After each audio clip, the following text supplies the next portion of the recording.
ठीक है, अब हम बून जी के क्वेश्चन पर आते हैं। बहुत बढ़िया क्वेश्चन पूछा उन्होंने। 3, 7 और 11 की एस्पेक्ट को हम किस तरह से रिलेट करते हैं। चलिए,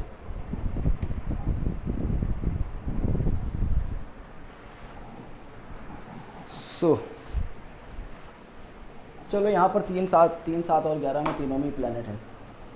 अभी देखिए बून जी, 3, 7 और 11 क्या डायरेक्शनल एस्पेक्ट हैं नाड़ी ज्योतिष में। जिस तरह से हम 1 और 7 को कंसीडर करते हैं, उसी तरह से नाड़ी में 3 और 11 को भी कंसीडर किया जाता है, मगर डिफरेंसेस आते हैं। वो डिफरेंसेस किस तरह से आते हैं?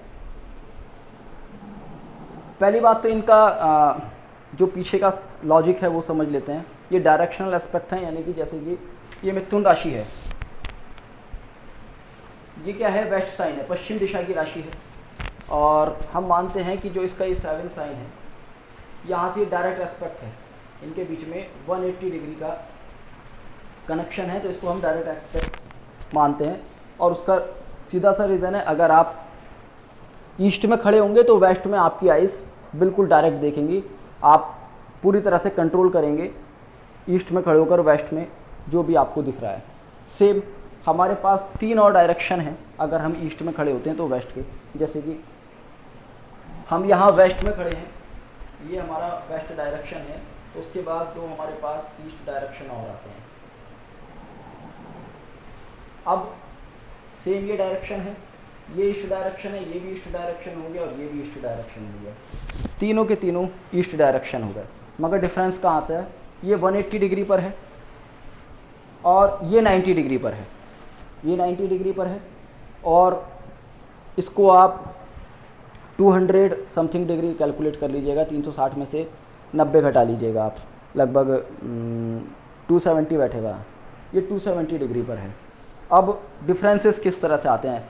इन तीनों में सबसे ज़्यादा स्ट्रॉन्ग मानी जाती है 7th एस्पेक्ट, क्योंकि वो 180 डिग्री पर होती है। और 180 डिग्री पर, जैसा कि मैंने आपसे कहा, कि आप बिल्कुल कंट्रोल करने की कंडीशन में होते हैं। मगर आप इसको एज ए ह्यूमन समझिएगा, जब हम सामने की तरफ देख रहे होंगे, बिल्कुल 180 डिग्री पर देख रहे होंगे, तो हमारा विज़न फिर भी हमें लेफ़्ट और राइट का थोड़ा थोड़ा सा दिखाएगा। हमारा विज़न थोड़ा थोड़ा सा कैप्चर लेफ़्ट और राइट का भी करेगा। तो ये आप ऐसे समझ लीजिएगा, इसके लेफ़्ट और राइट हैं सेम डायरेक्शन में। तो यहाँ पर इनका इफेक्ट 30% तक लगन में बैठे हुए ग्रहों पर होता है, जिसको भी आप लगन बनाएंगे। और इसका तो 90% है, क्योंकि ये 180 डिग्री है। अब प्रेडिक्शन में अंतर किस तरह से आता है? देखिए, 7th एस्पेक्ट के बारे में कहा जाता है, अगर 7th हाउस में, किसी भी प्लैनेट के 7th हाउस में अगर बहुत ही स्ट्रॉन्ग कोई ग्रह बैठा है, तो वो डेफिनेटली अपना इफेक्ट देगा और पूरी तरह से इफेक्ट देगा। जैसे कि इस कुंडली में शनि के 7th गुरु बैठा था, मंगल बैठा है।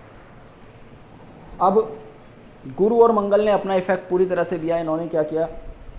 इन्होंने इसको अथॉरिटी दे दी और रेस्पेक्ट दे दी। अब गुरु के ऊपर भी सूर्य कुछ इफेक्ट डालेगा।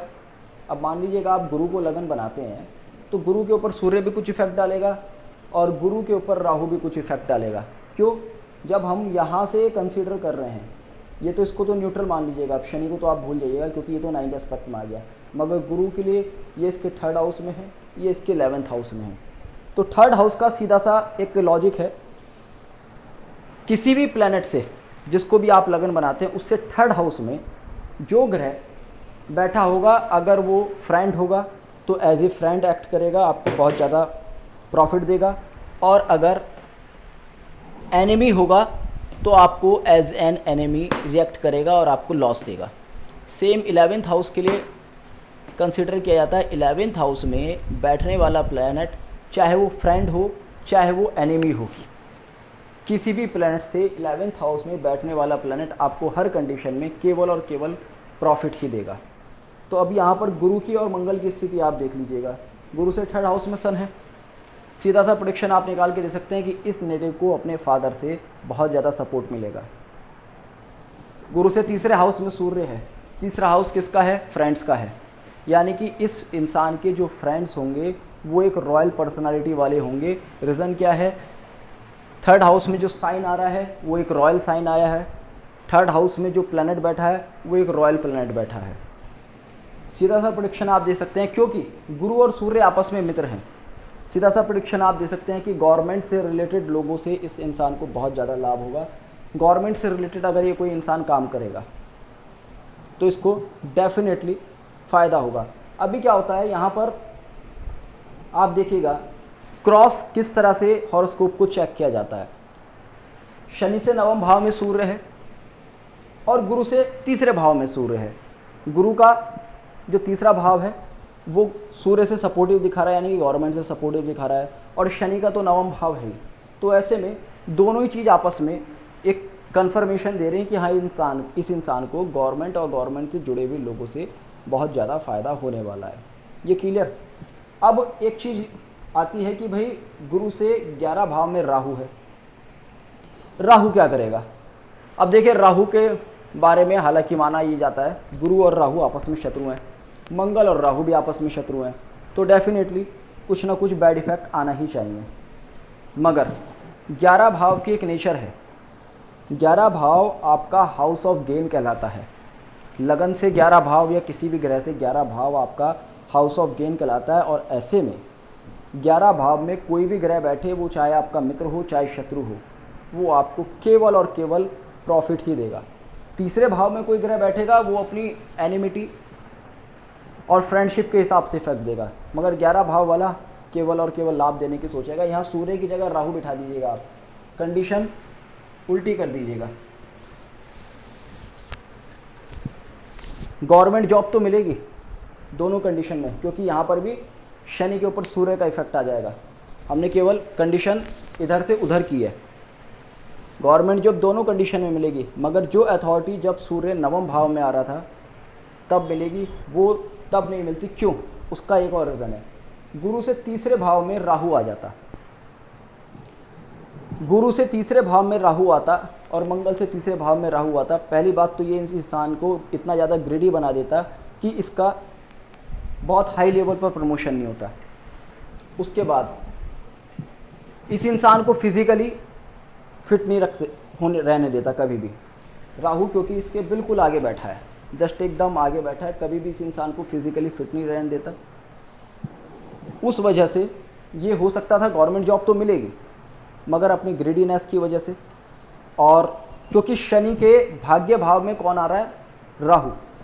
अब भाग्य भाव, जैसे कि मैंने आपको बताया, भाग्य भाव में जैसे प्लैनेट बैठेंगे आपका भाग्य वैसा काम करेगा। अब राहु कौन है? राहु है नौकर, शूद्र है राहु, तो नौकरों जैसे ही काम कराएगा। तो गवर्नमेंट जॉब तो मिल ही रही थी, मगर जब सूर्य यहाँ था, क्योंकि गुरु को भी सपोर्ट था और शनि के भी भाग्य में आ गया था, तो वहाँ पर एक अथॉरिटी वाली जॉब दी। और जहाँ कंडीशन रिवर्स हुई, जब राहु यहाँ आ गया और सूर्य यहाँ आ गया, तो वहाँ पर गवर्नमेंट जॉब तो सेम मिली, मगर जो कंडीशन आई निकल कर वो आ गई एक चपरासी वाली। अब जब राहु यहाँ पर बैठेगा तो सीधी सी बात है, मंगल के भी अपोजिट राहु आ गया। मंगल क्या है? आपकी मैरिड लाइफ है। तो कहीं गीता जी आपका माइक ऑन है, माइक बंद कीजिएगा अपना। मंगल के थर्ड में राहु बैठेगा, मैरिड लाइफ को डिस्ट्रॉय कर देगा। अब आप एक और क्रॉस चेक कीजिएगा, मंगल से जब तीसरे भाव में सूर्य था, क्योंकि मंगल और सूर्य आपस में मित्र हैं, मंगल अग्नि तत्व है, सूर्य अग्नि तत्व है, तो मंगल की जो एनर्जी थी वो सूर्य कंट्रोल कर रहा था। तो शनि का जो नेगेटिव इफेक्ट मंगल के ऊपर आ रहा था, क्योंकि शनि जब भी मंगल के ऊपर अपना नेगेटिव इफेक्ट देगा तो ऐसे में मैरिड लाइफ को कहीं ना कहीं डिस्ट्रॉय करेगा। तो मगर वहाँ पर या फिर इंसान की फिज़िकल एनर्जी में कहीं ना कहीं कमी करेगा। मगर जब यहाँ सूर्य था, सूर्य ने उस चीज़ को कंट्रोल किया। मगर जब कंडीशन रिवर्स कर दी हमने, तो राहु ने यहाँ आकर मंगल को जो अपोजिट अपना देगा, वहाँ पर इस इंसान की मैरिड लाइफ एकदम डिस्ट्रॉय कर देगा, फिज़िकल एनर्जी इसकी एकदम डिस्ट्रॉय कर देगा। तो इस तरह से 3, 7 और 11 में डिफरेंसेस आते हैं। अगर हमें कभी भी कोई प्रेडिक्शन 3, 7 और 11 से एक साथ देखना हो, तो हमें वहाँ पर क्रॉस चेक करना होता है कि किस प्लैनेट को कितनी स्ट्रेंथ मिल रही है। क्योंकि केवल एक प्लैनेट को बदलने से, हमने केवल शनि को वहीं रखा, गुरु मंगल को वहीं रखा, राहु और सूर्य का प्लेस चेंज कर दिया, एस्पेक्ट सेम आ रही है, तो वहाँ पर वो एस्पेक्ट्स के चेंज होने में बहुत ज़्यादा डिफरेंसेस हो जाता है। इसलिए कई बार करते क्या हैं लोग, नाड़ी ज्योतिष में जैसे कहते हैं कि जो ट्राइन में प्लैनेट्स हैं उनको युति की तरह तो मानेंगे ही। अब मान लिया शनि सूर्य और राहु का ट्राइन बन रहा है, तो शनि सूर्य और राहु को युति मान लिया और प्रेडिक्शन देने लगे, मगर वो जो ट्राइन बन रहा है वो किस तरह से बन रहा है, 5th हाउस का कौन सा प्लैनेट है, 9th हाउस में कौन सा प्लैनेट है, ये अपने आप में बहुत बड़ा डिफरेंस क्रिएट कर देता है। उसके बाद 7th हाउस में शनि से मान लो 7th हाउस में जो प्लैनेट बैठे हैं उनके साथ वो जो शनि के ट्राइन में प्लैनेट बैठे थे उनसे किस तरह का रिलेशन है, इस चीज़ को समझना यही एक एस्ट्रोलॉजी है। बाकी तो बहुत इजी है नाड़ी एस्ट्रोलॉजी, सीधी सी बात है भाई, प्लैनेट लिख लो, ट्राइन में कौन कौन से बैठे हैं उनको युति की तरह लिख लो, 7th एस्पेक्ट सबको पता ही है और प्लैनेट्स के कारक यूज़ करके निकाल दो प्रेडिक्शन। मगर ऐसा हो नहीं पाता क्योंकि देखना होता है और क्रॉस चेक करना होता है कि किसके साथ किसका क्या रिलेशन बन रहा है। अब इसमें भी जो ये हमने कंडीशन रिवर्स की, अब बीच में एक प्लैनेट और डाल दीजिएगा, आप कुछ भी कोई भी प्लैनेट बीच में डाल दीजिएगा। अब ये अगर सपोर्टिव हुआ मंगल का तो राहु के इफेक्ट को कंट्रोल कर लेगा, और ये अगर मंगल का सपोर्टिव प्लैनेट नहीं हुआ, जैसे कि हमने मंगल के दूसरे भाव में बिठा दिया बुध, तीसरे भाव में बिठा दिया राहु, इस पूरी कुंडली का बाजा बजा देगा। कुंडली का बाजा इस तरह से बजा देगा कि गवर्नमेंट जॉब तो मिलेगी, 3 साल के अंदर सस्पेंड हो जाएगा। तो बहुत सारी चीज़ों को देखना होता है। बून जी कुछ हुआ क्लियर? जी बहुत क्लियर हो गया, बहुत कुछ समझ में आ गया। ये 3 7 11 का कॉन्सेप्ट थोड़ा सा कंफ्यूजन था, आपने बहुत अच्छे से समझाया। आशा करता हूँ जो लोग नाड़ी से जुड़े हैं उनको भी काफ़ी। ये बून जी हमारे बहुत अच्छे मित्र हैं और बून जी अपने आप में नाड़ी एस्ट्रोलॉजी में बहुत एक्सपर्ट हैं, बहुत अच्छे और बहुत पुराने मित्र हैं, हमारे गुरु भाई हैं और बहुत ही नॉलेजेबल पर्सन है एस्ट्रोलॉजी में। हालांकि वो प्रोफेशनल वर्क नहीं करते अपनी जॉब्स के चक्कर में, उनकी अपनी लाइबिलिटीज़ हैं, मगर बहुत नॉलेजेबल पर्सन है। आप कुछ भी इनसे कभी गाइडेंस लो एकदम से फटाक से बताते हैं। जी शुक्रिया, लेकिन इतना भी नहीं, कुछ मालूम है, थोड़ा सीखे हैं हम, ज़्यादा कुछ नहीं, तो आपका बड़प्पन नहीं बड़प्पन नहीं, जो चीज़ मैंने देखी है मैं उस चीज़ को कह रहा हूँ, मुझे कोई वो नहीं है। बाकी हाँ बून जी को काफ़ी नॉलेज है और काफ़ी स्टडी करते रहते हैं एस्ट्रोलॉजी, शौक है उनका एस्ट्रोलॉजी। शुक्रिया। और आप में से किसी का कोई प्रश्न, कोई डाउट? सर मैंने मैसेज डाला है, आप वो देख लीजिए। सर मैसेज नहीं